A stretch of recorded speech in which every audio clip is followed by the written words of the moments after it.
Welcome, everyone. Here we are on Sunday, September 15th, back here for Unit 4, Lesson 15. And so welcome to Awaken Your Inner Genius. We have our esteemed panel here today who's continuing to pour love into this world and a world much need of love. So before we begin our lessons tonight, we want just to pause for a moment, invite you to just take 60 seconds with us. We'll be tuning into some ocean sounds. And I have a suggested breathing technique for you as we go into our meditation here today. As you tune into the sounds, I would encourage you to do a 5 beat of an in breath and a 5 beat of an out breath. So I'll walk you through the first one and then encourage you to do this for the entire minute. If you'll breathe in, 1, 2, 3, 4, 5, and out. 1, 2, 3, 4, 5. Notice how your body feels. Tune into the ocean sounds. And take another 40 seconds. Simply ground yourself where we are today.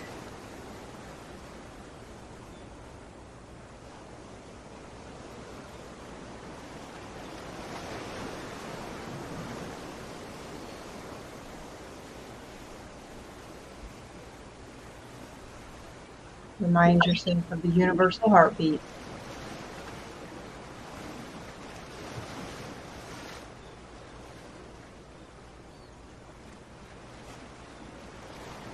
Finding that still place within. Knowing that there's a reason that you are with us today. When you are ready, if you would, please open your eyes. The ocean sounds are compliments of our very own John Bonzel. And John, you are quite good at these sunsets. So that was a sunset?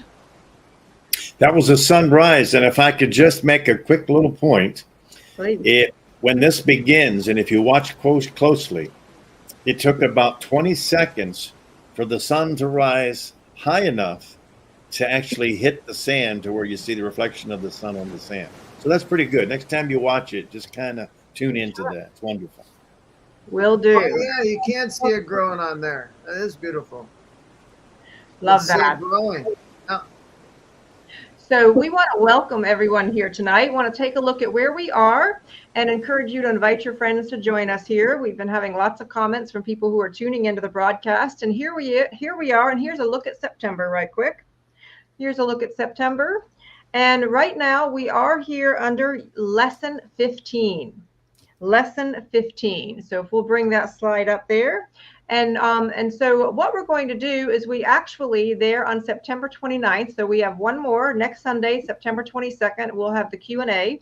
And then we have decided on September 29th to give everyone time to prepare for the path ahead, to read ahead for Unit 5. So we'll be taking that Sunday off so everyone can use it for some much needed reflection time in preparation for our big unit in October, which is Unit 5.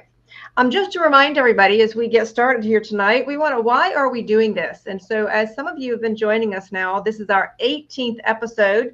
Panel, can we have a celebration for that? Quite an achievement by everybody that we've been so dedicated. Why are we doing this? I wanted to remind everyone of this, that one of our favorite quotes from Walter Russell, and it is this one: mediocrity is self-inflicted and genius is self-bestowed. And the whole idea of what we're doing here with the Awaken Your Inner Genius is we are focusing on just 2 areas of Walter and Leo Russell's work. The first is The Man Who Tapped the Secrets of the Universe, as you will see pictured on the next page. You'll see it's a small little book. That's a great on-ramp to the work.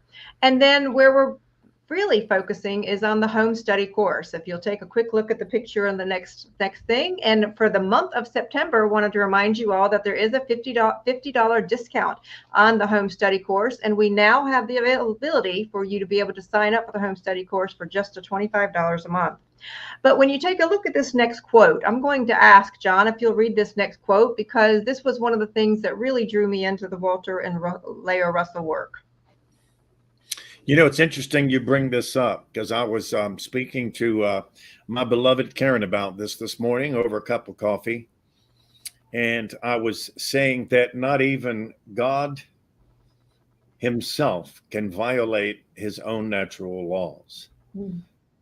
And so that's kind of neat. So, you know, if you wanted to count on something, if you wanted to count on somebody, you know, the big guy is not a bad guy to fall back on because he won't let you down. Well, there you go. So since our teachings are based solely upon natural law, they are not in variance with any religious beliefs and are therefore universally acceptable. We have people from all races, nationalities, and creeds among our student body.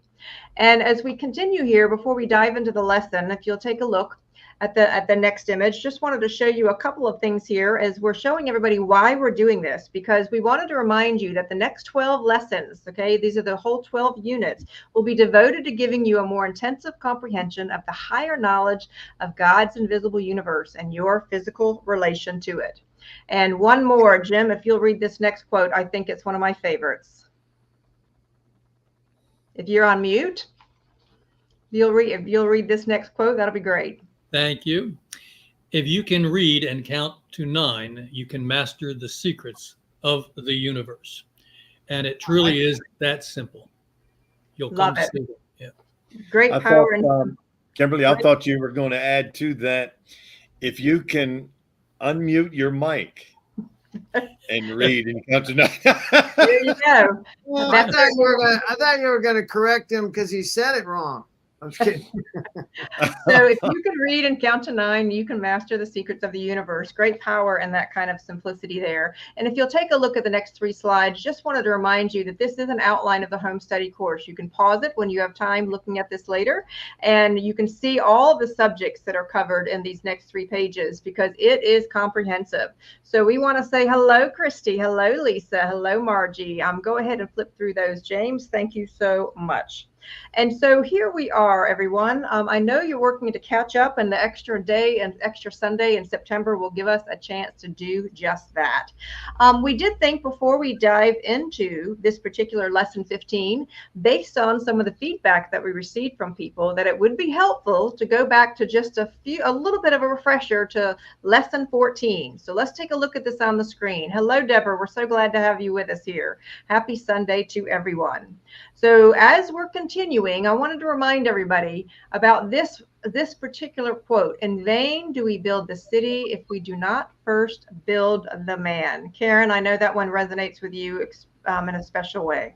It really does. Because you know what? If you don't educate, if you don't build the mind and you don't explore and you're not into the creativity, then what are you putting into that mind? And there's always choices of what to do. And cultivating a civilization with art and culture and education is critical to educating a society and making one that's civil to one another. And that's certainly going to be what we talk about tonight as we talk about character. Hello, Deb. We're glad to see you, and Elaine Parks from the USP in West Virginia. Linda, hello to everyone. And so just a quick reminder for any of our new students, if you look at this next particular image here, we want to just remind us that as we are building in there, this is from 277 in lesson 14, unit 4, what we talked about last week, but I've asked the team to help us do a quick refresher. So, Jim, what is the undivided as we look at this next image? It is the pure white eternal light of universal one. We embodied are limited in our range of vision to somewhere between 15 and 18% of the 360-degree circle, as John and others have pointed out. That's what makes us see a division of darkness and light. But divinity is absolute light, and in reality, it's the one truth of all that is. All right, thank you. And as we go to the next block, Ken, what is the divided? The divided is the beginning of the formation of a product or an idea. God must divide God's self in order for us to have this 3-dimensional universe. So that is the beginning. Once we've divided, so you could call that male, female, you could call that left, right, you could call that expansion, compression. And that's when you've now created 2 opposing forces that are trying to become the other, which creates all energy and all friction in life. is those two units you're looking at are each trying to become the other. The male's trying to become the female, and the female is trying to become the male, or compression is trying to take over expansion, and expansion is trying to take over compression. So they're each, and that's where we get all the energy and all the motion in our universe is literally friction, two opposing forces trying to become one. Okay, thank you very much. And John, if you would quickly share, what's the next one? The United. You know, I thought I was listening to Dr. Russell there for a moment. Oh. Wow, Ken, that was well done. Thank you. Very nice. The United. So this is the final product. This is the sequence of which Ken was speaking of.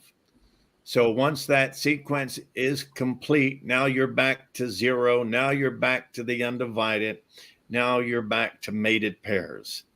And those mated pairs are acting as one entity, one unit. Okay, so thank you. Wanted to remind everybody of that. Also wanted to have you take a look at I have one thing I wanted to say on that. I wanted to ask John, actually. Remember that a couple of weeks ago we had that question about what are the four stages that every planet, sun, earth goes through in order to manifest itself? Can you does that make sense to you there, John, that question? You remember that question? I think Darcy asked it. Well, I think the simplest answer, to keep it brief, is the drawing on the screen. There's no exception to that sequence, whether it's the macro or the micro, whether it's the insect or whether it's a stellar system. That sequence that is on that screen is absolute. So don't get caught up in distance. Don't get caught up in space, and because space is relative. Would that be like, the question is that would be like the sequencing coming in would be the harmonics coming in where actually you have a thought and it makes manifest and it has to go through a certain channel of manifestation or seasons? Can I just make a point? You see where it says 4++? Yeah. So if we were plucking the string on a guitar or a violin, only at 4++ is the sound audible. Those three stages to it, you do not hear. Okay, so I wanted to make sure and have that up there for everybody and remind you of this next image. Keep this in mind because as we build on each unit, these things will come back. So John, this is a continuation of what you were just talking about with the United, correct? Yes. So this is just a numeric representation of what that previous thing was, and the Russells are just simplifying it for you. I thought this was really made a lot of sense to me when I first was studying the home study course to see how it all happens. And so I wanted to go to this next image, and this one is actually in Unit 10. So we'll be going deeper, but we have seen this a few times now. The actual image is on Unit 10 is on the left, and then Karen Elkins colored the one on the right. And John, they give you credit, Karen, so you get credit for coloring this one. So I'm going to hand it over to you. That's what the rumor has that's been passed down to me. But John, you actually had a kind of an epiphany this week of an easy way to explain a very important lesson out of this before we dive into lesson 15. Yes. Now this is very important for everyone listening and for my panel.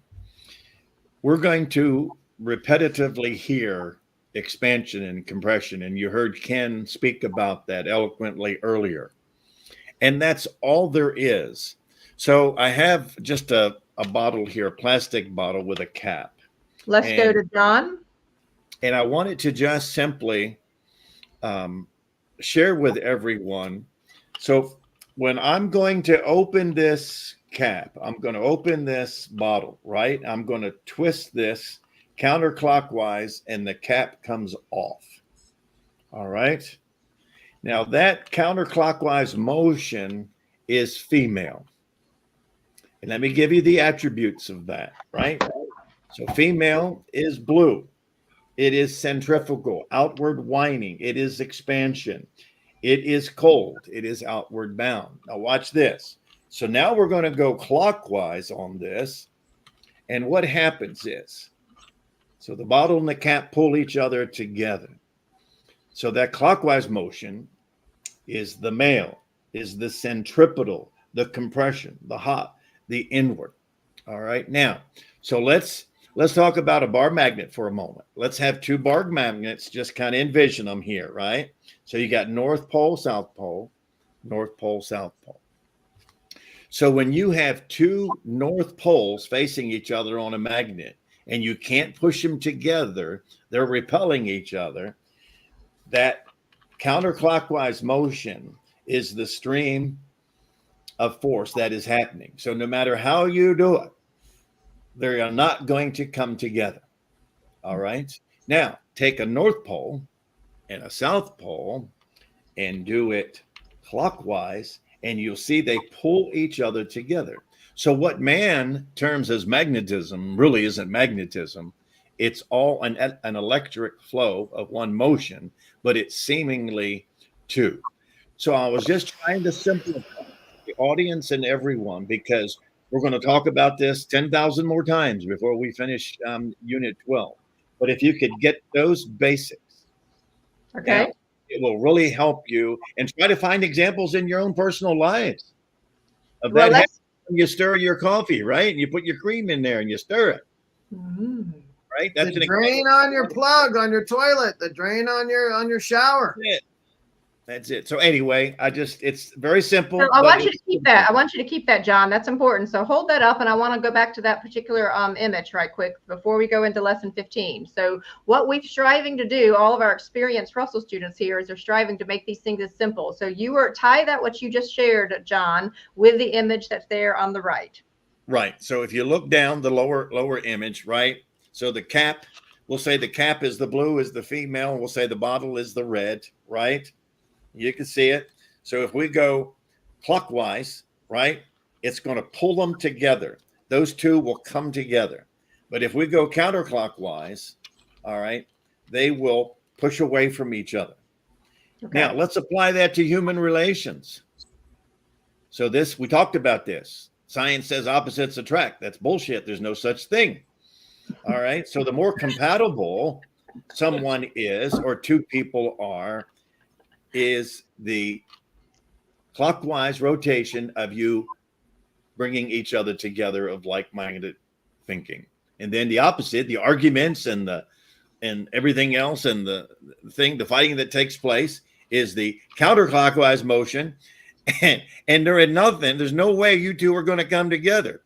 You know, I mean, you could with some work and understanding, but most people don't have that kind of understanding. So anyway, simple but true. All right. So what we want to do is I'm gonna make an offer here for everyone who's listening, both now and in the future. If you see any everyday examples of the things that we're studying here in the home study course, remember we showed you the acorn, we've shown you Jim has the seesaw, John now has the bottle. Anybody who finds something simple, if you bring it to us and bring the idea to us in our conversations, we're going to continue to show each other how this is actually happening in our everyday life. And I will offer, by the way, to ship anybody who comes up with good examples from the next few weeks all the way through the end of October, we will ship you a t-shirt. So that's of extra motivation. So if you come so inspired to say, how are you going to bring this to life? Then let's make that a kind of an interesting concept. John, great illustration for us. Thank you. All right. So and Miss Bonnie says, I was wondering what it might look like to explain this to a divorce lawyer. Yeah, that'll be a whole nother conversation. Yeah, but he won't answer you until he gets that upfront fee. Yeah. He'll just say, great question. We'll keep probing that one. Okay. And Deborah says this, given this explanation, is the feminine principle that created the feminine principle that created the initial separation? No. All right. So male and female separated is the action or the reaction to the action of the division or desire to create. But male and female do not create. They eventually come together and void each other and return creation to creator. All right. Now they come into fruition simultaneously, correct? They come in simultaneous. They're not opposite. They're sequential. Right. If they center that concept with love. If love is not present, then it's explosive. That's how you end up in front of the divorce. Now that needs to be a t-shirt. If love is not present, it's explosive. That explains the world here today. John, last comment before I get us going on lesson 15. All right. Ken Pearson will appreciate this because the scientific answer to you say it was Karen's question? Deborah. Yeah. Deborah, I'm sorry. I'll give her a quote from the Universal One. The first impulse of creation is a male endothermic compressive action.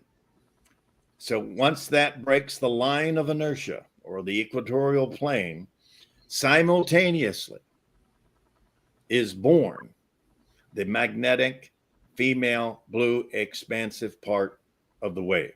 So that way back, you know, about the woman being born from the rib of man. Yeah. Well, no. Not bad. 2,000 years ago, it's a pretty, but that is basically, if someone really understood that, that is what's happening. So anyway, I wanted to give her the correct science answer out of the Universal One. All right. Well, so there's a lot I could say about that, John, but we'll continue the conversation for another day. So the reason we slowed down, please, for everyone who is new to the work, we were just landing some of those basic concepts again, because you're going to be surprised at yourself as we go through the rest of the units, that as you are integrating more and more of this, and you actually are absorbing more than you think because you already know these things, we're simply reminding you of the things that your soul knows, that these things will get easier as you go along. So why don't we go ahead and dive into lesson number 15 here today. And this one is all about the need of character, as you will see there on the screen.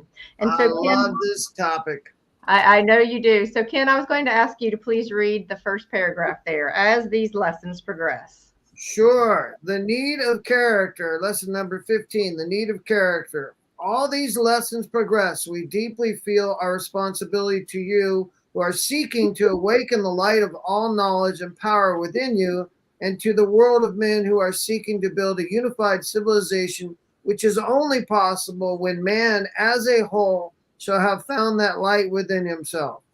Should I keep reading or stop there? You can read up another sentence or two, but and go on to the top. I can share on that. I think that's I don't mind coming in on that, and that's what we're doing right here, and that's what these lessons are all about. Is about realizing that the light is within, and that light we're talking about is your character, the character of who you are. We call it also a countenance, which is another way of saying the spirit within. That character radiates whether you say a word or don't say a word, by your lack of smile or by your gregarious smile, right? It's all about character in life. People don't judge you on what you say. They judge you on what you do. It's all about character. And long ago for me, and the reason that this is so important, is I had to build a new character, because the character that I had brought to the table at 30 years old was a character that I didn't want to be. I was confused. I didn't know how to be anything different. I didn't know there was an option until I was taught that I needed to build a new character, and that the character that I had brought into my life was an injured character with an injured mind. And therefore that I had to start looking at my own value system, my own moral compass, and start to realize and understand, how do I apply these spiritual principles to build character? And we just kind of heard a little bit about it here earlier before we had gone live, which was talking about being mindful. When we say mindfulness, what does that mean? Mindfulness means to be aware of my garbage thinking, but it also means to be mindful of my creator within in everything that I do. Now, the things that make up each and every one of us is a thought, feeling, and action. And so the character that I am is the actions that I take. We read that in a couple lessons ago, that we are the sum total of our actions, not our thoughts, not our feelings, but our actions. Now, I found out for me that my thinking leads to my feelings, and my feelings lead to my actions. So the thought life is very, very important. And that, again, comes back to character. Are you a good character? Do you smile at people when you walk in the store? Do you drive on the freeway and let people get in if they need to get in, or do you cut them off, or do you hit your brakes when they want to get by you, or do you do things like that? Do you count things in the line? So for me, this is all about character. That's what this home study course is about. It's about awakening your highest form of character of who you are, which is to awaken the God light within, so that we walk moment by moment in that light as best we can, as mindfully as we can. Well, so I want to just pause for a minute. Ken does not know I'm going to do this here tonight, and I'm going to have a little surprise here for the panel. But we had an interesting discussion he and I had this weekend, and it talks about having that light within. And there's a moment when we all remember when that light was inside. So I wanted to treat you all to a flashback of Ken and I in middle school. So we're going to. So, so this is important, and I wanted to bring this up there because we both were talking about how that light, and I want to ask everyone who's listening here tonight to think back to when you were in middle school. So we both have memories of this being one of the last times that we remember really tuning into that light inside before the world dimmed it. Does that resonate with anybody? Absolutely. So I just thought you all would get a kick out of that, just seeing this here. And Ken, I wanted to surprise you by doing this because I also wanted to mention, this whole course is about this whole idea of illumination, and you would have had an illumination also at this age. But I want to remind everybody who's listening before I ask him to comment, do you remember that time for yourself where that light was so bright that the world had not yet dimmed it? Yes, I remember it so well. I had gone to a church camp, and I had been going there about three years. I think I was on my 4th year. I was 11 years old, and I had resisted the idea of accepting Christ in your heart because it was kind of a sheep thing. I felt like it was sheep. People were just kind of following the pack and doing it because it was there to be done. So I was, as my rebellious self, I was a little resistant to it. And then I remember my last time that I was going to be there, which would have been the 11th year, that I was told this would be my last experience at the church camp. And so I thus was decided I was probably going to do it. And then I got called out by one of the counselors to do it. And something blew up inside of me. A light came on, fireworks went off inside of me, and they lasted for that whole year of my 11th year. It lasted. I was mindful of Christ 24/7 for a whole year of my life. Matter of fact, that picture is the first haircut I ever got was after that picture. That was my first haircut in life. So that was a very transcendental time. But that mindfulness had helped me to be smarter, to be more athletic, to be more present, to be I think that John said it, the difference between mediocrity and genius is about that much. We are so close. You are so close to having everything you want in your life. It's hanging on. It's just staying with that belief and realizing it's about the character that I am. And so therefore it was a very important time in my life. It went away in my 12th year, but I think it set the course for what was to come, and here we are today. Well, and Karen, do you remember those awkward middle school days of way back then? I was trying to really reflect back in the middle days. We had I had moved. It was a new school. It was new kids, and I was painfully shy. And most people did not even know who I was until maybe 8th grade, when my mother dressed me different, which has nothing to do with being enlightened. It just had to do with and then people liked me better. So it was a very weird time for me. As I said before, I've gone to 13 different schools before I graduated high school. So this was just, this was actually not a bad period of my life. But yeah, and I met my friends that I've had since forever. But yeah, I wouldn't say it was anything spiritual. Well, and it was just one of those moments that's the last time I really remember still having a really bright light before the world pretty much dimmed it. And so I wanted to go in here and go to the top of 282, and then I'm going to ask Jim to comment, please. As we go here to the top of 282, it says this. It says, we can give you the key to the door of heaven, but it is for you and the world to turn the key and enter the light. That key is knowledge. Notice how they have it in all caps. For ignorance alone keeps the man imprisoned within his body and compels that body to ever walk the treadmill of a physical existence under the lash of its slavery. Jim, you have a comment before we continue to scroll down that page? Well, that's the gift of seeking that knowledge within is what frees you from that slavery. And it's a process and it takes time, but just starting on the road is all it takes. Just start on the road. Do the best you can. I do need to point out here that unfortunately there will be no pictures of John and I in middle school because it was the dark ages and there were no cameras.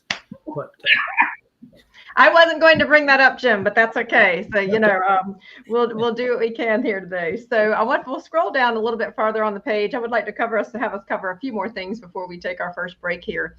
There's a lot of really good content in this particular lesson. And it talks about, scroll up just a little bit, James, and that paragraph above it, it says that the world is grossly ignorant of its greatest essential, character. So I want to ask everyone right now, do you agree or disagree that we have a world that is lacking in character? And so as we look at your comments there, Walter and Leo are saying we are building a criminal or moral world of fear and how do I say that word, John? Licentiousness. Thank you. Thank you. Because our concept of values is material. The soul which ties man to God is not only allowed to sleep, but is forced to sleep by a civilization which is forever trying to gain the whole world at the price of losing its soul. I thought that was incredibly poetic way. And this was published in what year, John? 1951. All right. So think about this. Think about that, Jim. When we go all the way back, I mean, they would be mortified if they saw where we were today in many ways, and excited. Well, I think they knew very well where we were heading. Sure. And they also knew that the awakening would pick up momentum too, and that will stop many from falling into that dark age that they spoke of. It will not stop all, but it will stop many, and those many will be in a position, many, in my opinion, many lifetimes down the road to help lift those that fell behind. So no one's lost in the long. Love that. I think character is everything. Character is everything in business. It's character in your personal life. If you're not having a sense of integrity in what you do and how you operate, and you don't understand that what comes around goes around, you're going to be on a treadmill that you're not going to like. So I think integrity and a deal of a handshake. When I was younger and started my own business at 22, it was a handshake. People wouldn't even conceive of doing that anymore. That was your honor. Mm-hmm. I miss those days, Karen. And if anything, I tell people now too, we're in a world now that automatically assumes guilt, which is why we are so wrapped up in so much legalese. And I believe that we are going to be swinging back in our lifetime to a point in time where we are going to, someday, I really do believe there's going to be like an integrity meter where we walk through, like when you walk through the airport, you get to go through TSA to make sure that you, have nothing that's on you that's dangerous. I really do believe someday that we'll have this integrity meter, or else it's going to come within our bodies immediately where we're not going to be able to fool people anymore. And I, for one, look forward to that. And I also believe that that's part of why works like this is so vitally important, so that we can train our brains and train our minds and our hearts and discipline it in the way that we think, because that's going to be incredibly powerful. So Ken, I wanted to ask you, if you would please, to read 1 and 2 as we scroll down here on the blue, because it says, stamp these words upon your consciousness with a die made of the strongest steel. Yes, it says in there, the most important thing in life is what you do to your neighbor. The least important thing in life is what your neighbor believes. You want me to read the first 2, correct? Just the first 2. So I wanted to comment on neighbors right quick. So let me brag on Ken for just a moment, because it's been really something to see for a while. He's new over here to the East Coast, and he knows more neighbors on the street than I've known living here 2 years.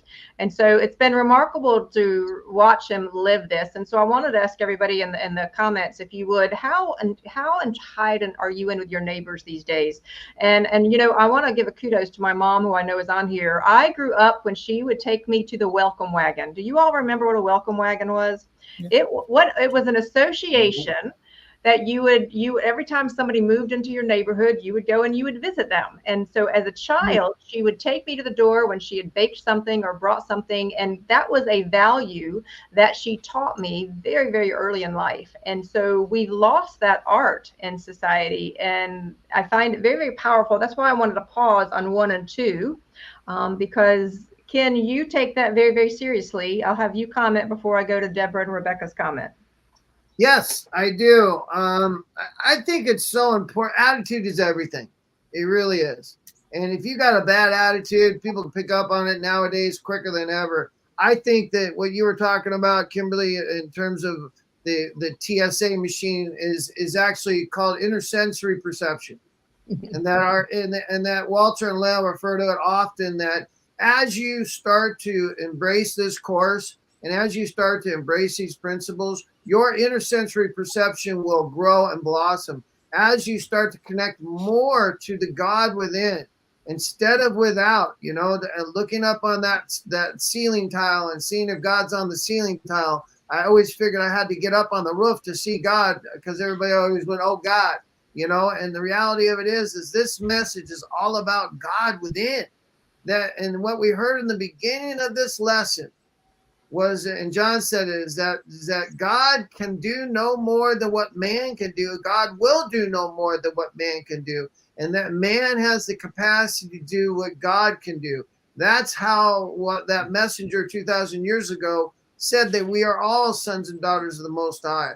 We are all of the light and of love. And so therefore, shedding that light and that love, I think, is one of the most important things. I used to have kind of more of a tough attitude. I came from the streets and so forth. But as Kimberly said today, I just love people. I'm fascinated by them. And I'm sure it is the God light within me that loves to connect to other people. And I do love connecting to people. I think people are the most important thing we have in life. I think when we leave this world, we're going to leave with the people we've loved, and that's what we're going to leave with, and everything else will stay behind. Certainly those cars and houses aren't coming with us. We know that. So it'll be what's in our hearts. Well, so Bonnie says, to me, everyone is my neighbor, following through with that, Ken, even if they are grumpy. Mm-hmm. And Bonnie says, and I treat them in kindness no matter what. So I absolutely love that. I wanted to scroll back and share Deborah's comment earlier, and then we're going to be taking our first break. And I'm going to ask John to read number 3 when we return. Deborah says, it feels to me that the character, love the way you put that in all caps, Deborah, we don't miss that, has seemingly been lost because of the misdirection and faulty programming of the ongoing evolution of our culture. We are going to talk about that here in the rest of this particular lesson. And Rebecca chimes in and she says this. Rebecca is a graduate of our Russell experience there at the museum. She says, I believe I am here because as a young child, I considered anything I didn't want to reflect back at age 30 and regret choices I've made. Even though I've had some hiccups along the way, I remember hearing, be a true blue, subconsciously as a child, which maybe is character. I don't know what a true blue is, but maybe one of you know what that is. Maybe she'll give us some more an indication of that. Okay, so a lot more to talk about here, but we are past our 30 minutes. So let's begin with our first 3-minute break. Excuse me, that was a slip. 3-minute break. Everybody stand up, get some oxygen. We have a lot more to go. This is a fabulous lesson. See you in 3. Yeah, we do.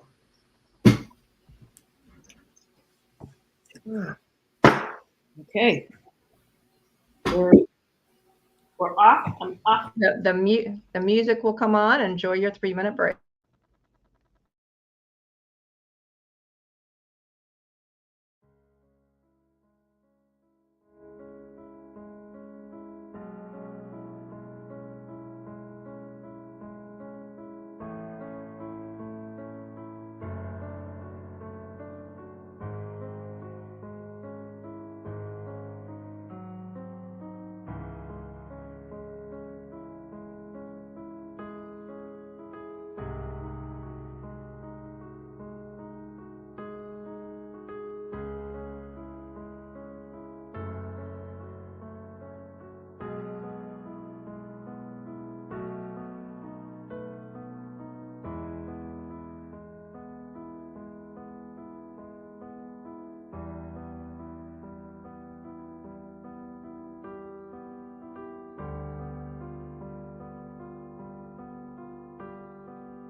All right, those 3 minutes go by so quickly. So quickly, but we hear from many of you after the session, and you appreciate these 3-minute breaks. So it gives everybody a chance to take a break as we continue here. And so, John, I'm going to have us go ahead. We still have a lot to cover, so I'm going to pick up the pace for us a little bit. At the bottom of page 282, I would like you, please, to read 3 and 4. 3 and 4. All right. Very good. He who gives of himself to his neighbor enriches his soul and builds character. But he who takes from his neighbor seals his soul in its tomb and enslaves his body to the world treadmill from which there is no escape other than the awakening of his soul. Number 4, the most important and noble attribute of man is character. What are world institutions which are endeavoring to build a stable civilization doing about the building of character in the world? So if you'll stop there, John. So I wanted to bring all of our attention to what we are healing from over the past 4 years, because we actually have a society now, and I've been seeing this so repeatedly, and when I'm with programs around the world, where people went more into isolation. COVID actually forced us into more isolation, and people got out of the habits of having connections that they had done before. People became more scared of each other, more suspicious of each other. I had a group of young career folks, 200 of them the other day, that they've never shaken the hand of another individual because their career started during the days of the pandemic. So we literally had to get comfortable shaking hands again.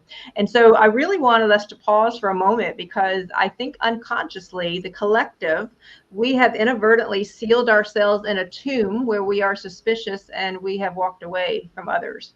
And so I encourage all to think for a moment and say, where perhaps may I step out of that and begin to connect to others? Does that resonate with any of you? It does with me. And if I may say that it was not the name of a disease that was the problem in 2020. It was fear. Sure. It was fear of our neighbor, fear of something that could happen to our individual bodies. At that point in time, I was active in the world. I remained active in the world.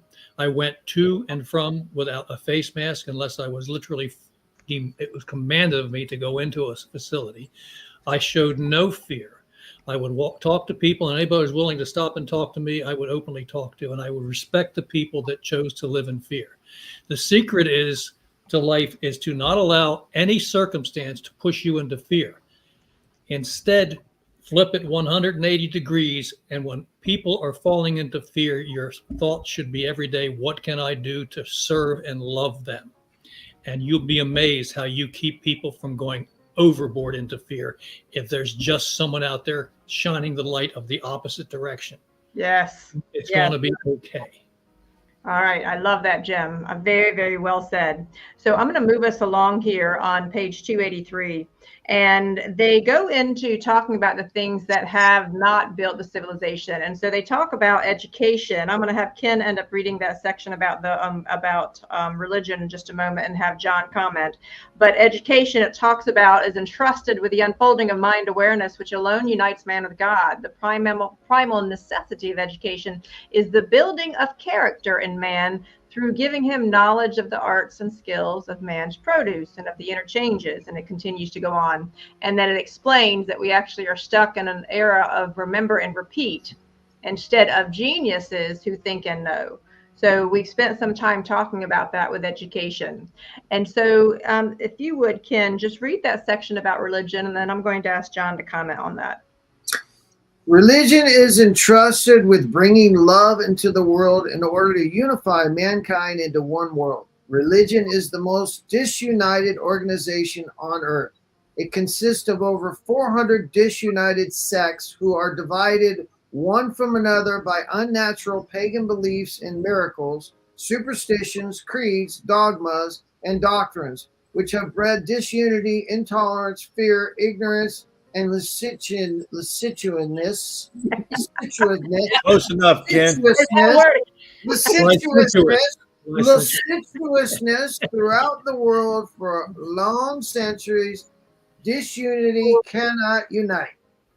All right. And so, John, if you'll read that next sentence that's highlighted in yellow and then just comment on this, because as the former president of the University of Science and Philosophy, these were the kinds of conversations you had with people, inviting them to learn more about this message. Right. The Christ who founded Christianity told the world of a God of love, unity, and the brotherhood of man. And I think a follow-up to that, Kimberly, is when the Russells put the Christ of Blue Ridge back on the third terrace, it's Wananoa Palace. And at the bottom was love ye one another.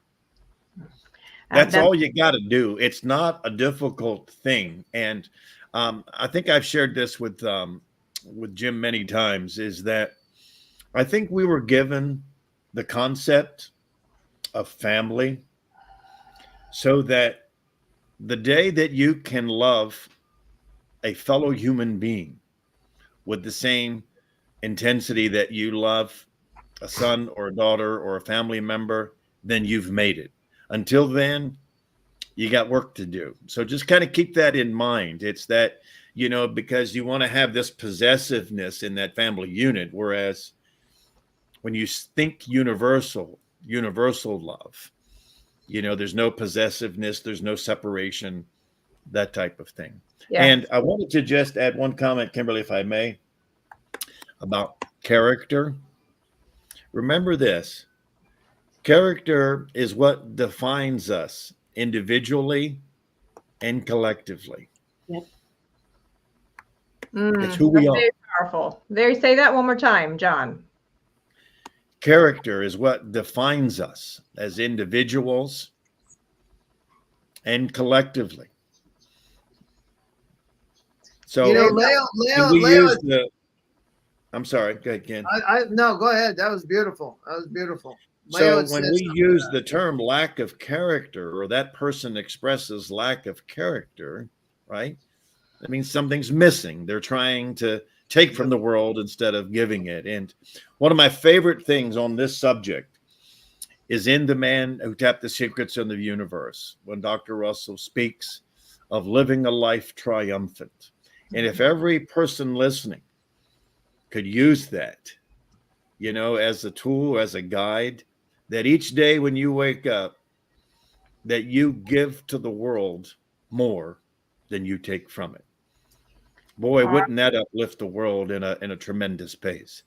Well, and so that's what we're inviting everyone who's here on this journey with us, all of you that are watching either here tonight or whether you're watching this in the future, is that we're all taking steps to create a more powerful and more loving world. And so, Karen, I'm going to ask you to comment as we go down here on page 284, and they talk about science. So they've already talked about education, they talked about religion, and then they went into science. And so I'll just read the section there that's in the blue, but I wanted you to comment in general. It talked about how science is entrusted with the responsibility of verifying God by acquiring knowledge of God's processes of creation and other qualities of the creator, ... I'll skip down to the blue. Instead of being the equal mate to religion, which together could lead mankind to a comprehensible God, science has severed itself completely from the responsibility of having anything to do with man's soul. So can you just briefly, because I want to keep us going here, mention your experience with science? You work with a lot of scientists. You had a lot to do with organizing the Tesla Tech Conference recently. How is it that science is missing the boat? And this it relates to what the Russell said. You talking to me? Yeah, the interest. Talking to me? Are you talking to me? Yeah, I know. Jim was commenting on the movie. Go ahead, Karen. I was talking to you. Okay. It was so fascinating organizing. There wasn't one person who I didn't get an abstract from who didn't understand that God was the force behind their creation. And that was, out of the 28 speakers, that was across the board. And that was fascinating because they all knew they had dreams. They all knew they had been inspired. And from that, these are people who are innovators. They're out of the box. They're not your common people who go to school and just learn rote. They actually go, they get inspired, and they do the work that they do. And they love sharing and they love communing. So for them, it was absolutely an acknowledgement of the God within and the God inspired within them. Wow. So that for me, working with Tesla Tech and working and doing all the guides in the program was for me the most riveting part, and seeing that everybody that came actually had that acknowledgement generally in their lecture. Very, very powerful. So I'm going to go ahead to skip down to government right quick, and I'm going to make this one brief, and mainly because we want to show want to share an audio clip showing just how timeless these issues are. So they've talked about education, they've talked about religion, they've talked about science, and then they talk about government. And if notice there, it says government, whose very essence is unity, does not fulfill that purpose and never has. Okay, government governs, it makes the rules. If you'll scroll down to the next page, and on 285, it says, government started as the expression of power and might of one man over all man. And in that red highlight there, it says, the lust for power has always crushed the desire for spiritual unfolding of man, which built character in him. So we wanted to share with you an audio file from Leo herself, and you may find it quite intriguing to see that what they're talking about all the way back in the 50s is still very relevant today. Tune in. Right, that joins each and every one of us. If people really understood their oneness with each other, they would never hurt each other in the way that they do. Not only with actions, but with thoughts, unkind thoughts. And the only person it really hurts is the one who has the thought. Because unless we accept a hurt, you remember in The Little Man Who Tapped the Secrets of the Universe, someone said to Doctor, have you ever known defeat? And he said, no, I've never known defeat because I've never accepted defeat. You have to accept defeat to know defeat. It matters not what happens to us. If we don't accept it, if someone tries to hurt us, we are only hurt if we accept the hurt. But we can't be hurt if we don't accept it. But what a wonderful world it would be if everybody really lived the brotherhood of man principle. And they never will until they realize how they're all one and why they're all one. That's what I tried to give out in my book. Everyone can help. Every good book that's written helps, because one is ready for one way of giving it, another is ready for another way of giving it. Margaret is giving it with her poetry. She's giving it out in her way. Maybe some of you here are giving it out in other ways. But everyone has got to start doing something about it if we're going to keep our world at all. There isn't anyone here that could not go out and extend himself to 100 people. And you imagine those 100 people extending to another 100 and to another 100. But it's knowledge we've got to extend, not just words, because it's only knowledge of who man is and what he is and what he's here for that is going to change this world. Wow, as timeless today as it was then.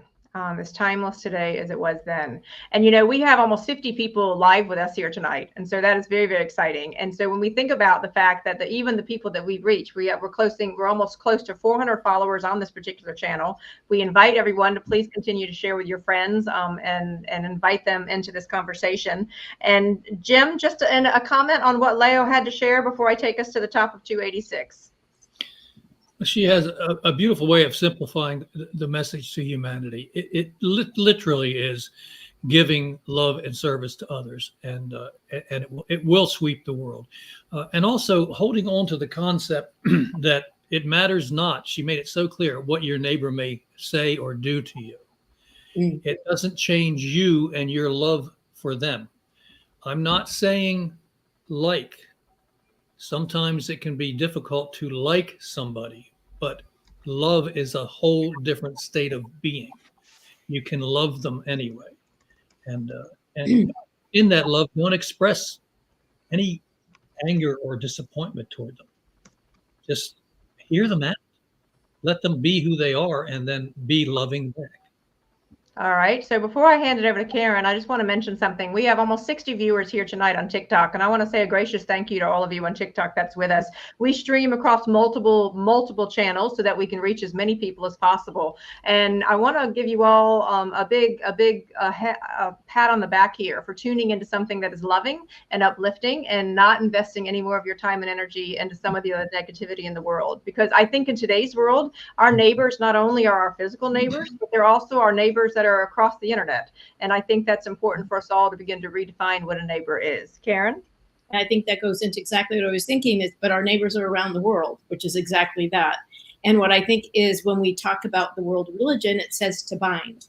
And the beautiful thing is we are part of the one tapestry. But the cool thing is by when we've been able to travel and you do what you do, Kimberly, and I have, and everybody else around here, the traveling is so enriching because it's so lovely to see the different cultures and the different levels of different creativity.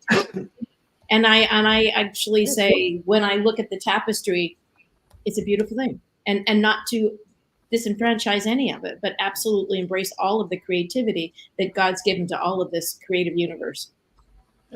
Beautifully said. I want to go to Deborah's comment right quick. It says, science ignores the soul, our inherent light, and religion's goal is to subdue and or control it. Well said, Deborah. And that actually goes to where we're going here on the top of page 286. I just wanted to say one thing that I wanted to add to that little bit about, the greatest act that any human being can do is to help another human being. And if you think about that for a second, it's kind of like Kimberly was talking about the neighbors. Just smiling at your neighbor is a great act. And remember, the greatest act anyone can do is to help another person. And we're all capable of helping somebody, no matter where you're at or how low you are, how high you are. We all have that ability to help somebody. So that's part of that character, is remembering the greatest thing any human being can do is to help another person. And I also wanted to illustrate one more thing that John said. I got to applaud him because I had that experience with my own son and realizing, and it's such a truth, if we can love the rest of the world the same way we love our family members that we dearly love, that is when we will be in a unified world and truly arrive at that Christ conscious state, when we can express that kind of love to every human being, no matter who they are. And I'm sure there'll be degrees, but that love will always be consistently the same vibration. Very powerfully said. When we go to the top of page 286, I'm going to keep us going for 5 more minutes before we take our next break. And it says, religion and government have persistently fought each other for power supremacy since the dawn of history.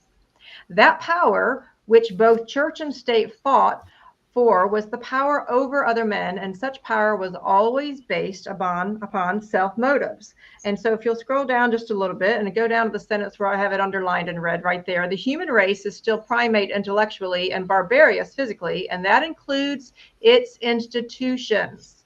If we who are teachers of God's ways and processes cannot diagnose world faults and thus help to cure them, the world will still suffer from its ailments without knowing what those ailments are.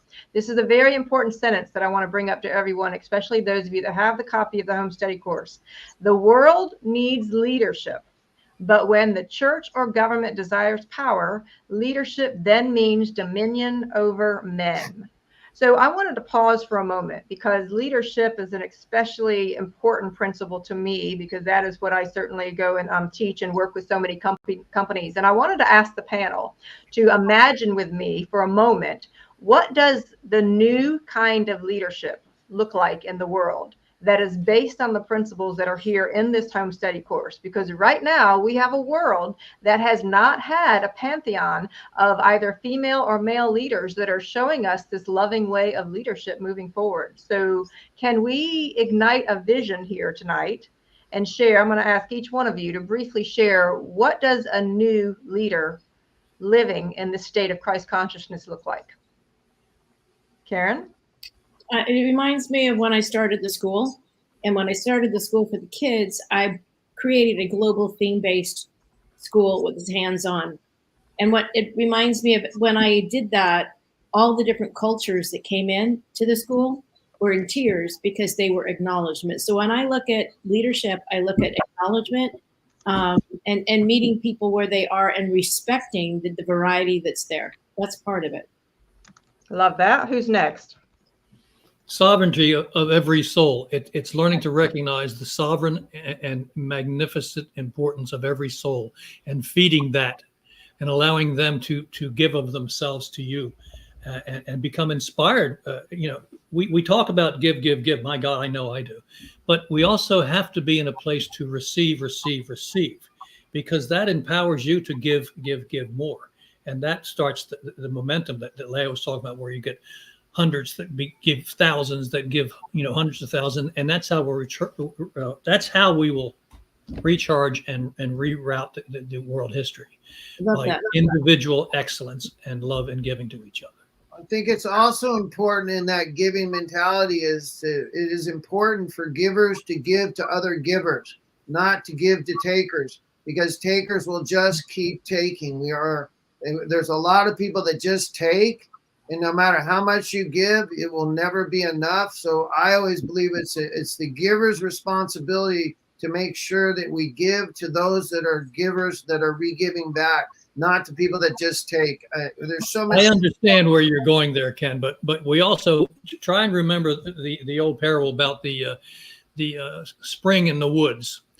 As people come upon the spring in the woods to drink, the spring doesn't decide whether they are good or evil, whether they are worthy or unworthy. It just gives water. It gives. I never said good or evil. I said give and take. Yeah. But I'll say this on that note, Jim, that everybody has the same amount of God within them that I have, you have, we all have the same amount. And that is the equilibrium right there, is that there's no more God in me or you or anybody else. And if you are in a low place, your place that you're in, you can come out of it at any time by connecting to that divine source. The answer you're looking for is always inside you. That's what this home study course is all about, is awakening those answers inside of us. So I like to look at just what Jim was saying in terms of springtime. Everybody has the same amount of God. Go ahead there, John. What I think would help our audience is to know this. These bodies are very powerful things.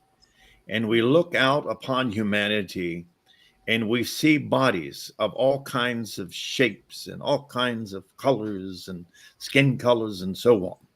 But if we could remember and hold on to the fact that each one of us is a microscopic dot of light centered in the pineal gland of these bodies.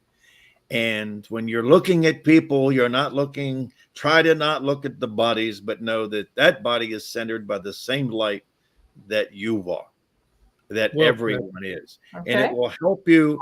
It's like a bridge. That's a nice little bridge to get you past, the complexity of the body and the sensing and trying to put certain attributes, physical attributes, to individuals instead of just seeing them as a light being, fellow light being. And Ken, I can say, I'm not saying that what you're saying is incorrect. We do have to learn how to not continue to give away our material time and possessions to people that don't yet know how to give back. I agree with you there. But in the process, we have to understand that they're where they are, and walking that line between when to give and when not to give. Well, it's a tough one. Yeah. The timing of this is perfect, because that's actually where we will be going after our break, because we'll be going to the bottom of page 287, where we're talking about the axioms, and it is in fact talking about taking and giving. But before we do that, I just want to encourage everyone, as you go into this break, to take in what the panel has said, take in the fact that we are all light, and also begin to really challenge yourself to think about, what does a leader in this new age of cosmic consciousness look like? So I don't want to let this leadership issue slip away. From me, I exhibit leadership in every area of my life. I need no formal title to do so. So I want to be really, really clear about that. I have always felt that this personal leadership is sovereignty over self, and that we don't need titles. I don't need a city council title. I don't need a title of any kind for me to walk through this world, living and breathing the level of leadership that I know this world is clamoring for. And so I invite us all to be thinking about leadership as we take this next break. Deborah, let's bring your comment first before we do so. It says, true leadership is really supporting the leader in all, supporting our God-given gifts, supporting in a shared leadership, safe and mutually honoring environment that allows for the giving of all gifts, as well as the receiving of all gifts. Deborah, we could not have said it better. What a perfect ending as we go into break. Everyone, enjoy your 3-minute break, and we'll continue the conversation.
All right. So as we finish up our 3 minutes, all right. So we have almost 100 people on various channels tuning in tonight. It's very, very exciting. I wanted to go back to a comment that my sweet sister Ida Lubis from Indonesia has just said, and what a nugget of wisdom for us. I have such respect for Ida. Man, woman, whoever you are, if you have good character, it will change the world. So, yeah. Amen to that. Amen to that. Absolutely. And Jackie, who is occasionally as a guest on our broadcast here, is chiming in and watching us carefully. And she says, yes, do not walk behind me, for I may not lead. Do not walk in front of me, for I may not follow. But walk beside me and be my friend. Ooh, love that one.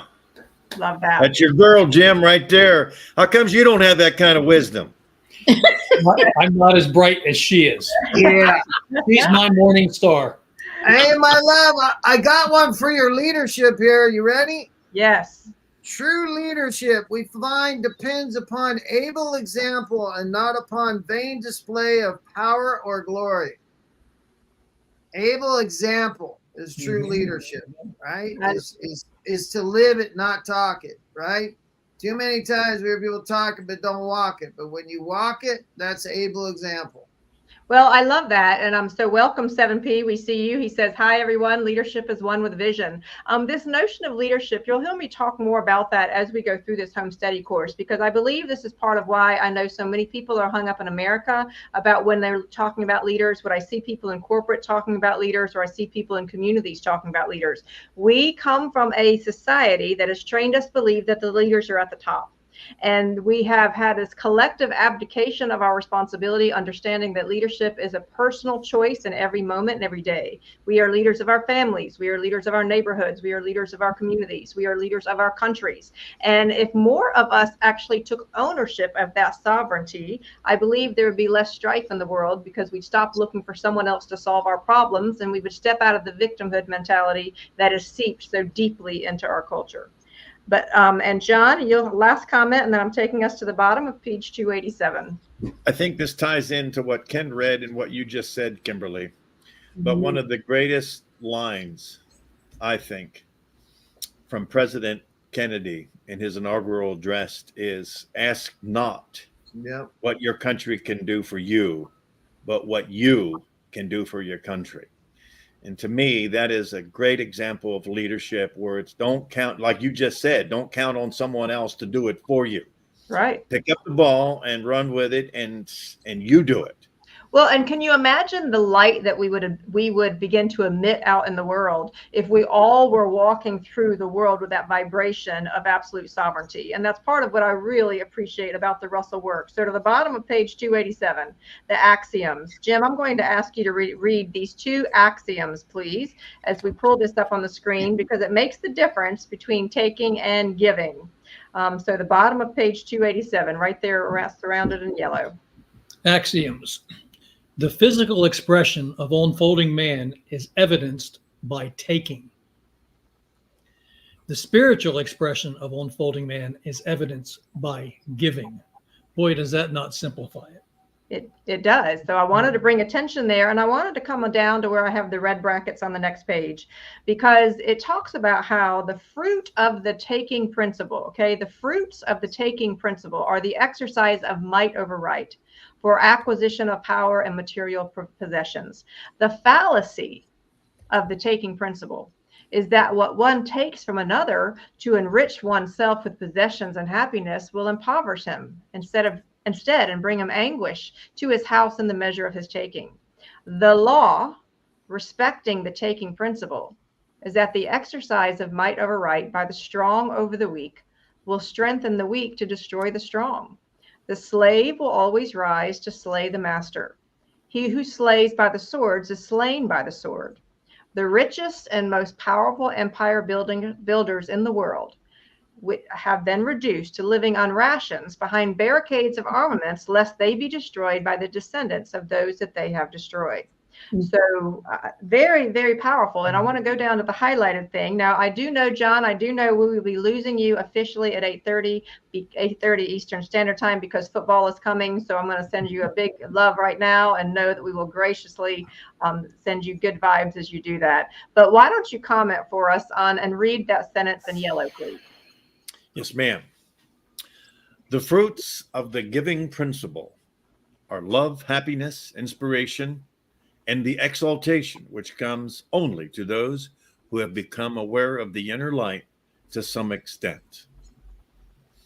The law respecting the giving principle is that what one gives, he always has, whether or not he is regiven. But he who gives is regiven in kind. So there is no getting over on somebody. All right. And Jim mentioned earlier, it's important to be a good receiver as well as a good giver. Because if someone wants to give you something, their intention is good. And by not accepting that, you nullify that act of kindness. John, there are a lot of people who aren't very comfortable with receiving. And so we need to pause for a moment about this. I'm not going to mention any names. But this is you receive really well. I think you receive well. Well, but I'm going to share how I learned the lesson. So back in 2009, my life fell apart. And I share that story in my own personal book, Your Lion Inside, that I'd originally written for women. But I lost everything, and I went bankrupt professionally and personally. And that time in my life, I was a very, very independent soul, and it was very difficult for me to receive. And so in the glorious way that I tend to do life in extremes, I don't do things halfway. Perhaps some of you can relate to this. I either do it really well or I fail in a really big way. But at that time, I really got to the point where I literally had no food. I was homeless for a while, and I had to find a way to accept and to receive because there were no other choices. And I learned some very valuable lessons out of that. So that's why this whole principle is so important, because I learned that when the universe gives you a gift, it's important to say thank you. Yep. And simply accept it. Because when you begin to understand that giving and receiving and taking, giving, all of this is tied into natural law, when you resist what the world, the universe is giving you, you are in fact pushing it away. And I found that when I would push it away, I would have people that wouldn't want to give more, or I would hurt their feelings because they wanted to give. And when you think about this, how many times have we all offered love to someone in some way, money, things, time, kindness, and yet they would not accept it? How does that make you feel when someone does not accept your gift? I'd like to ask the panel. I'd like to chime in on that one just for a second, just because I want to do the reverse side of that coin. And I come from my own life. I came from a pretty tattered childhood and a pretty broken home. And so as I grew as an adult, I would walk into people's home and be parched or starving. And they'd say, "Oh, would you like something to drink or eat?" And I didn't have the ability to receive. So no, I'm fine. And I'd be sitting there dying inside, but I wouldn't know how to say, "Yes, please. Can I have a glass of water?" Or, a nibble, a piece of fruit or something. So I didn't know how to receive because I didn't think I was worthy. So part of receiving is also feeling worthy of that receiving. So thank you for sharing that, Kim. Who else wanted to chime in on that? When you've tried to give and someone hasn't allowed you to give, what does it do? In my youth, that might have been an issue for me. It's not any longer. I'm open to receiving, just so everybody knows that. We'll remember that, Jim. Yeah. But also, when I do receive love or help from other people, the thing I've learned to do is immediately turn around and look for a way for me to re-give, no matter how small it may be. Yes. Good for you. Good for you. It's a good one. Karen, a quick comment? Yeah, I'm still in the process of learning of receiving. Kimberly knows that one. It's what I'm learning, but thank you for being one of my teachers. I do appreciate that, Kimberly. Well, we give you love. You can receive You that. deserve it, Karen. You're worthy of it. You really are. You really are a beautiful soul, and you deserve to be able to receive. You really do. Go ahead, Kimberly. But think about part of this issue of receive, because I used to be right there, Karen, is the fact that we all have been taught to believe that we're separate, and we're not. We're all one. So when I give to someone else, I am in fact giving to myself, and this world reciprocal is coming back and forth. And I want to bring up Deborah's comment that's there in the chat box. The law of reciprocity brings balance to our world, and that's what the Russells talk about, this whole idea of balance. And so as we finish our last few pages here, I want to keep us going. John, is it okay if I continue to page 289? So in 289, I want to read this to the highlighted section there. If you take, you are exercising primitive physical practices which will react against you. If you give, you are storing up the most valuable attributes to a man can acquire: character. And you are on the road to making the supreme discovery of yourself, which is the goal of all mankind. Is it not plain to you that the creator of forms for his ideas has distinct a pattern for the unfolding of world destiny and your part in it, as he has for an oak tree or a butterfly? Is not all creation patterned in the form of idea? And so let's pause for a moment. How many people in the world hold on to possessions? And in fact, a symptom of this possession issue problem that we have in society are all of the storage facilities that we have to store the stuff that we don't have. Perhaps others would have more if we simply got rid of the things. But because we have a holdover of grandmothers and grandfathers and generations and people who have been raised by those in the Depression, we tend to hold on to everything, again, out of fear, Jim, like you talked about earlier. So I encourage everyone who is tuning into the home study course to ask yourself, where is the fear lurking? Where is the fear lurking? Is it fear of not appearing independent?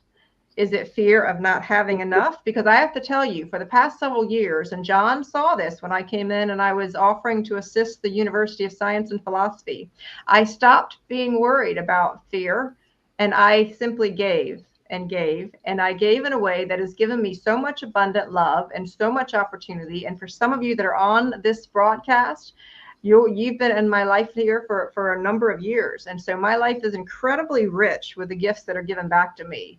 And I wanted to just hone in on over here on page 290, and then I'll ask the group to comment. It talks about how in the highlighted sentence there, it says, these mystics, prophets, poets, creative geniuses of the arts, and wise sages are what they are solely because they have been transformed. They have transformed themselves from knowledge inspired within them directly from God, instead of acquiring only the simulation of knowledge through their senses. These are the messengers of God, or the divine, however you determine them, to man, who give all they have and enrich themselves and the whole world by their giving. And I want to read one more thing before I ask the panel to comment. Scroll down to the yellow brackets, please. And it says this. It says, the more they give, the more they have to give. And God's law works as surely for them as it does for the lily in the field, which gives no thought of reward for its perfume, and it will work equally for you in the measure of your awareness of the light of your divinity. Wow. Comment from the panel as we get ready to finish these last 4 pages. Can I jump in for 1 second before you? Just 1 second. I've loved very much the input of the listeners. I'm particularly loving the input of was it Deborah Emanuel? Deborah. Mm-hmm. And it reminded me to look up that word, and Emmanuel means the gift of God. So how much she has lived that in her statements tonight. Thank you, Deborah. Love that. John? I think that lily example is a great example for every human being. The lily gives all that it has to give and asks for nothing in return. And it is only the light within you that can sense that beauty from the smell or the color of it. So isn't that a great example of character building right there? It is. Right? To give, not to give to get, but to give to get, because God's laws of balance will always refill your cup. So no matter how many times you empty that cup, it will always be refilled. Well, and I want to remind us all that the title of the home study course here is Universal Law, Natural Science, and Living Philosophy. And so every time that we walk through nature, may we marvel at all that is being given to us, all of the greenery, all of the flowers, all of the beauty of wherever you are in the world. That is one of those gifts. Any other comment? Miss Ida, as I get ready to go to Karen, we're worthy of it. I like it, Ken. Give help to others. It's a must, and receive. We are worthy of it. I love it. Karen? I just, when I think of Beethoven and Leonardo and what is mentioned in there, when you live in the flow, there's no shortage. It is living in the flow of the abundance of the creativity, and you're able to it just flows through you, and that is the ultimate joy. It's just go ahead. Go ahead, Jim. And being ever aware, and I have learned over the years, and I'm getting better at it, of understanding that and I just lost the thought, so we'll move on. It just flew out. I just want to read this one line from 289. Oh, I'm sorry, Ken. 1 second. It's what John pointed out, that your cup is always being refilled. You can't empty it fast enough unless you make statements or thoughts that says, I'll never get ahead. Right. My cup is empty. That negates the ability to receive. Always be open to receive, and then as it comes in, give. You know what that reminds me? Let me go to Ken right quick, Karen, because Ken was next, and I'll come back to you. Yeah, I wanted to just say, for me, as I was living life and coming up, I realized I was a taker for a long time. So, I don't think it's something that we naturally take on. It can be a byproduct of our environment.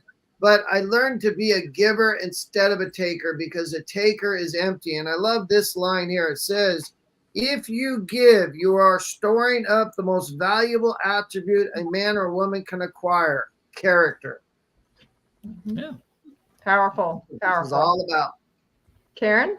It just reminded me when I was 22 and I started my own ad agency, I remember being so nervous inside, like the little butterflies would come.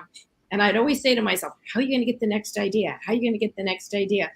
And then over the years, you just learn to relax. You're working with people. It's their ideas. It's your ideas. It's a flow. And when you're in the flow, there's never a shortage of what is meant to be at the moment. And you just be with it and let it evolve. And without that, I would have never had the courage to do what I did. And I had it for 23 years. So yeah, it's just being in the flow. Beautifully said. So here, as we begin to wrap up here at the top of 291, it says this, and this is what John referred. John, if you'll read this last section here in the yellow brackets, and then you are welcome to go as we give you your time back for football. What is that one thought? The one thought is that every illumined messenger ever born to earth for the purpose of uplifting the moral standards of man brought only one message, and that could be put into these words: love ye one another. Go to the next sentence, though, because I thought that was an important addition. Their teachings were limited to telling people how to live to manifest the love principle upon which this universe is founded. And we'll be talking more about that through the rest of the course, right? Absolutely. Okay. All right. And so as we begin to wrap up here, as for everyone who's listening tonight, we will end by showing the visual journey that Karen has gifted us. But I again, at the page 293, it mentions a couple of things. At the top of page 293, it goes back to that particular sentence. It says, "In vain do we build the city if we do not first build the man." And so as we scroll down, it says, before you step into, down you'll see where I have a number 1. It says, before you step into the later units of this course, we would ask you to go back to the past units and fix 2 thoughts in your mind. One is that God only gave one word to man for his needs, the word balance. All right, and then scroll down to number 2. And the second one is this. The other thought is to ask you to give deepest thought to the word unity and realize what that word means to you, to your physical and spiritual manifestation of God, the creator, the divine in action, whatever is important for you to be able to say that. And so as we go down to the very last page here, and that last highlighted part, and please know that we've said we cannot read everything that's in the home study course, but we are here to simply give you inspiration and invite you to do a deeper study. It says this, and Jim, if you'll read that sentence that's highlighted in yellow, please. Likewise, every transaction in life is between pairs, and the pairs must balance with each other in order to become united. You'll continue. Will you take this thought into every moment you can give Every moment you can give to meditation, for it is the biggest thought in all civilization. If you can master it, all else will be added on to you. Wow. I do not recall that one, and I've been through this course many times. That's lovely. You know, that's what the interesting thing. Part of why you will see the panel encourage you all to get your own copy of the home study course, and is because, I mean, I carry this with me when I travel. I always have a unit with me. I have for 3 years now since I found it, and I find that you continue. 7P says balance. Is that like abracadabra? Actually, it's a scientific principle within the works, 7P. So hang with us and we'll talk more about that. So continue on this journey with us. But what I find so powerful about this work is that it does not take down other people. It is not demeaning to other people. It is uplifting, and it refers to the divine in lots of different ways that can speak to people's hearts. And so as we wrap up here this evening, we have reached the end of our official session. Miss Ida says, love you guys, beautiful people. And Miss Ida, we would say the same to you and Karen and all 100 people that are on here with us and all the views here tonight. We are going to wrap up and show you the visual journey that Karen so lovingly put together. It's the same one we showed last week, but this time you're going to have a deeper understanding of it. When we return, we'll have one less person, but if there are any questions, we'll answer them. And if there are not any questions, then we will simply wait for next week. John, before we show that, your comment. I want to give a departing answer to that last person's comment. Abracadabra, alakazam. Try to find balance in your life if you can. Oh. Well done. Well done. And so for everyone else, this is the visual journey that Karen gifts to us as we continue our study with each unit and spend a few moments in meditation as you enjoy this beautiful gift.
A beautiful gift from Karen as she pulls that together. Karen, thank you so much for the precious gift that you give us each. And it just is helping so many people's learnings as we go along.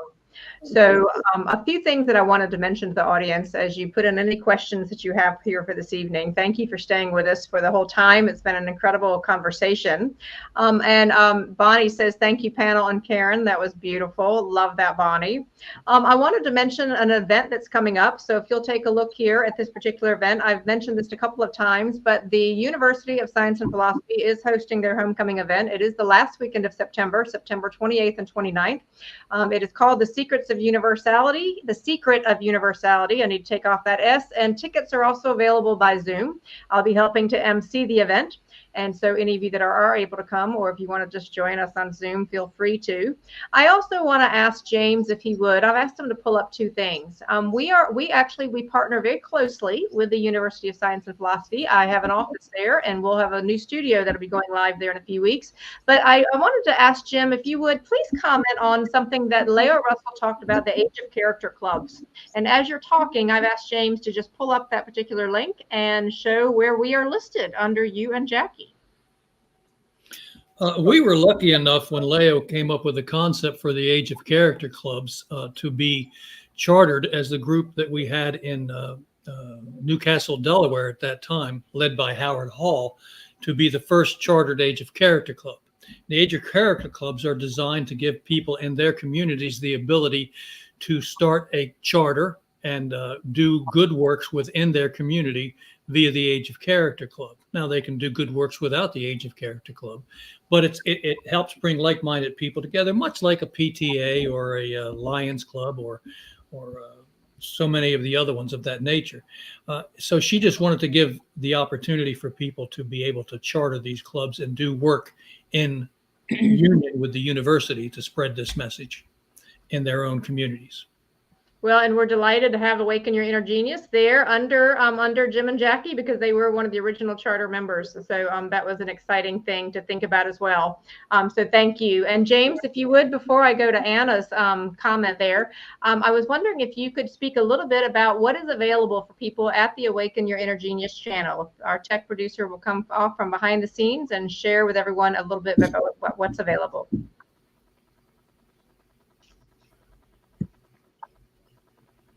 All right, James, you're on mute. Thank you. Hi, everyone. Here's our YouTube channel. So you can see we have a ton of resources, and we're adding things constantly. One of the main things, aside from just the show that we have, which we have built into a nice little playlist, I'm setting up Unit 4. So if at any time you need to go back to some of the previous lessons and you need a refresher, you can go all the way back to our very first episode. And if you're new to the show, I do advise you to go back to at least see a few of these first intro lessons here. And then if you want to, you can go back through all 17 episodes that we've done. And we also have live meditation here with the ocean waves, as well as a lot of other short form content and longer form videos and Karen's incredible visual journeys, which we'll also be putting into playlists. So a wealth of resources here on YouTube for you. All right. Thank you, James. Appreciate that. And so we'll bring up Anna's comment is if anyone has any questions, feel free to drop those in the chat box as we wrap up here. Anna says, thank you so much again, beautiful people, for your time, love, and sharing your wisdom. And so as we're waiting for a few comments, Ken, I just wanted to ask you right quick, why is it that you invest your time doing this every Sunday night? Because you are one of the ones who was the inspiration behind this entire idea. Talking to me? Your turn. Talking to you. Talking to me? I'm talking to you. You know, I have been, God has helped me to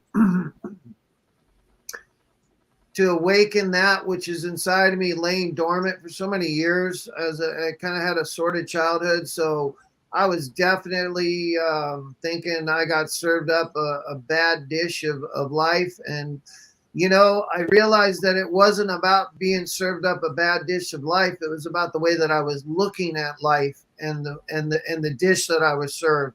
Instead of looking at what I could do with it, you know, it was easy for me to get into a victim mentality. So, you know, for me long ago, I one of the greatest lines I've heard, I said it earlier, is the greatest thing that any human being can do is to help another human being. And I started doing that 30 years ago.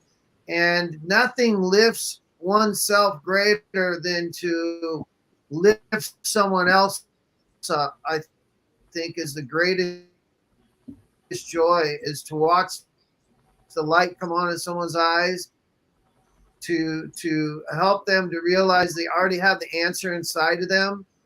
Many times you realize the answer is the right circumstance and the answer will come out. Everything we're looking for is inside of us, which is so hard to believe because we can get to that low level. Our energy and vibration can sink to a low spot, like Kimberly was talking about, when this outer world can be really hard and callous on us. But it's always important, you know, we get these principles that there's nothing in this three-dimensional world that can ever hurt your soul. Nothing. It is an illusion. Your soul is never hurt by this three-dimensional world. We're having a little bit of problems with your The thing connection. that gets hurt by this three-dimensional world is your physical vessel. All right. I think your internet is tired, Ken, because it's just trying to fade out on us. We're only getting every other word. So we know you're sending us lots of love here. As we wrap up here, a final comment from Jim and then Karen, and I'll say the final words as we have no questions here tonight. Jim? Well, my reason for being here is to share this message. That's all I've wanted to do in my life since the days that John and I were at the university with Mrs. Russell, is just re-give this message that brought so much light and love into my life and really carried me through those times when, like you, Kim, there was a time when I was literally forced out of a job and a home at the same time. And I was living in a car with my 4-year-old son, my pregnant wife, and we had no place to go. And I just went into total belief and faith that this is going to be okay. Never doubted it would be. And we found a way out. So wow. Don't give up. All right. Never give up. Miss Karen? And for me, I do this because I know it's enriching my life. I think we always go through stages where there's always that extra piece. I would familiar with the Walter. I've never done the home study course. So for me, this is actually listening and being with you guys is like awesome. And it just enriches every step. So thank you for the invitation, Kimberly. I love that. Ditto. Love that. So Bonnie says here, I pray continually for awareness. When you know better, you do better. And Bonnie, there's so much truth to that. And Leo would say that this particular home study course is an illumination, one word at a time. 7P says that Ken's energy was too high for the infrastructure. So maybe that's why your internet was going out, Ken. And you know, there's some truth to that, 7P, as I'm with Ken a lot. And Karen says, thank you all again. Karen Mahan, so many belly laughs, and thanks, Jim, and thanks to Miss Linda. So to all of you, we hope you join us back again for next week. Next week, we will be on lesson 16. We will be finishing up unit 4. And so a gracious thank you to you all. It is truly our honor to be here with you. Feel free to invite someone to join us next week, and we will continue the conversation and the journey. Much love to you all. We won't say goodbye. We'll say until next time. Bye, everyone.